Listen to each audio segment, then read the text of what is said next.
We stayed with her brother, Richard, and his wife Jane, who are actually also Rotarians, part of the Rotary Club of Aberystwyth, and in true Rotarian hospitality style, I was welcomed, just absolutely wonderful reception from them. So I was very well fed and very well kept up in Aberystwyth, and the company was great.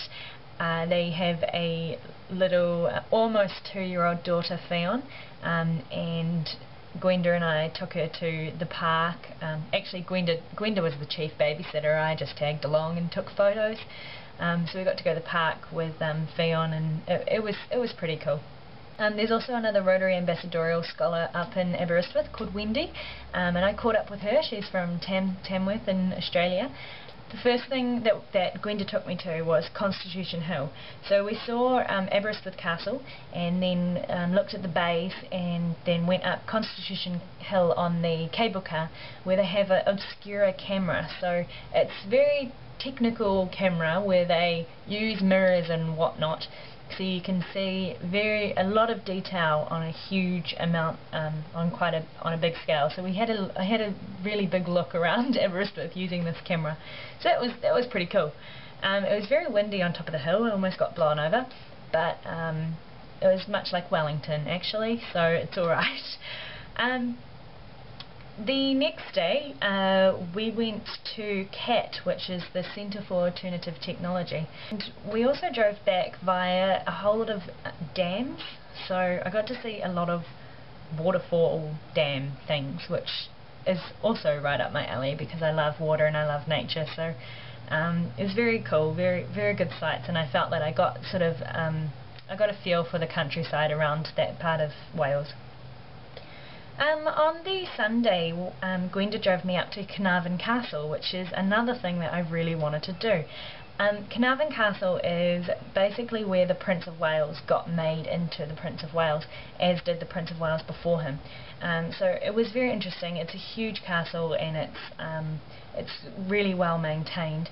I walked up to the top of one of the towers, and up a spiral staircase, and it was so steep, and I thought I was going to fall over. I'm not very good with falling. I don't like falling, so it was quite scary, but I did it anyway, and it was very high. And I've decided for when I build my castle to live in, I'm going to have wider staircases because I don't want to fall down the stairs. So that's what I'm going to do. It's the alteration that I'm going to have in my castle.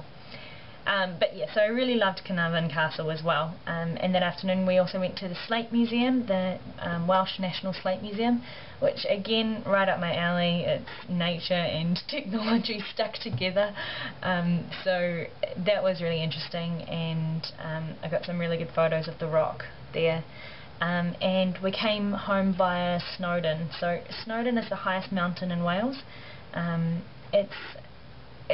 Unfortunately, we couldn't go to the summit of it. It was all booked up, but I did get to see it, take some photos, and I know when my best friend Stella comes over from New Zealand, hopefully I'll take her up the top of Snowdon as well. The day that Gwenda and I drove home, we came home via Kenneth. Kenneth is a small town where they have coracle racing, and coracles are little boats. If you've ever read the Chronicles of Narnia, there's one story where Reepicheep, which is a little mouse, finds a boat, and it's only big enough for him, and that's a coracle. So they did exist in stories as well as in real life, and they are still raced in Kenneth. So I went to the Coracle Museum and read a lot about coracles and things like that. Kenneth also has what's called Kenneth Falls. They're just basically like rapids. They're not really waterfalls, but they were very pretty, and there's an old flour mill there that I got to go in. It's actually the most filmed flour mill, the most filmed mill in the UK, I believe.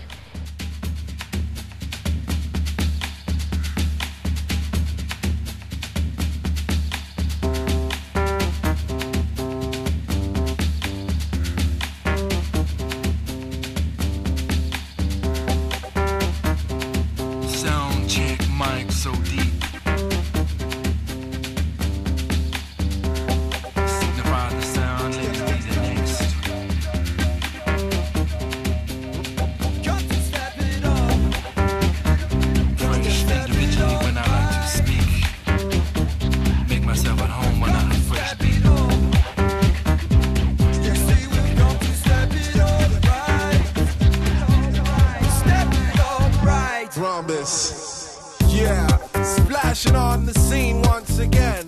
the first time you'll find my mind unwinding like a coiled snake, ready to strike on the mic.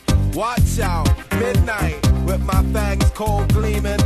I'm ready to take out any other demon that been scheming on Babylon. Beasts surround me, but I bristle like a porcupine on this here mic. None can come close unless you're ghost already, or if you're a dready who can mesh with, like my man with the gift, it's the ants man, swinging the axe in his hand, and you understand by now the rhombus plan. And there is purpose, even in silence, despite those who would say otherwise. There is purpose in calm, there is purpose in focus, and through this focus, and even though they say that we can't make it, here we come. You see, we've come to step it up right. they don't know. We come to step it up. You see, we've come. So I did really enjoy my time in Aberystwyth as well.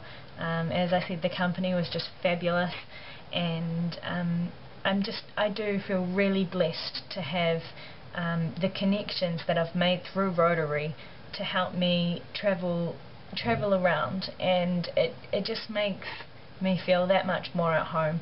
And I was actually talking to Gwenda about being homesick, because a week or so ago I started feeling a little bit homesick, and I said, I wonder why, because I count myself as a person, a homebody, someone who would get homesick, and I've been really pleasantly surprised that I haven't been homesick since I've gotten here, which was 7 months ago now. And I was discussing with Gwenda why this was, and I've come to the conclusion that Rotary has really become my family over here. And I know, of course, Rotary can't replace my mum and dad and my brother and his wife and my grandmother, but I don't feel alone here. I don't feel that if something goes wrong it's going to be the end of the world, because I know that I know my parents are just a Skype call away, but Rotary, I just know, if I'm in town and I've missed my bus, and I can always call one of them. And I haven't had to, but just the support that I've received from the Swansea Bay Rotary Club has just been amazing, and probably in ways that they don't know how much they mean to me. So I'm really lucky, and the Rotary Ambassadorial Scholarship is just an amazing way to be able to go overseas, because you've just got a huge safety net, and it's awesome. So I think we're pretty much up to date now on the videos, so I really hope that you've enjoyed being up to date, and hopefully, fingers crossed, hopefully I don't get this behind again, but who knows. So until next time, I'll see you guys later.